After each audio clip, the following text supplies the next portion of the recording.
কালামের জামিন মনে হয় নামের দেখতে পারবো। আম্মা, রেজাল্ট দিছে আজকা, এই গ্রেড পাইছি।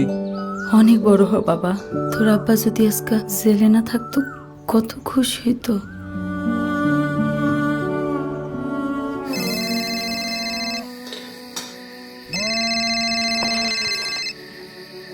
হ্যালো, কয়দি কালামের হার্ট অ্যাটাক হইছে, এই নাম্বারে 10,000 টাকা পাঠান, হাসপাতালে নিতে হইব। এমন পরিস্থিতিতে ঘাবড়াবেন না। প্রতারণা রুখতে বাংলাদেশ জেল চালু করেছে জরুরি সেবা। বন্দি সম্পর্কিত যে কোনো তথ্য জানতে ও জানাতে ডায়াল করুন 16191। 707 কালাম, জরুরি সেবায় আপনার ছেলে খুশির খবর দিছে। আপনার ছেলে এসএসসি তে এ গ্রেড পাইছে। স্বচ্ছতা ও সেবায় এক নাম 16191।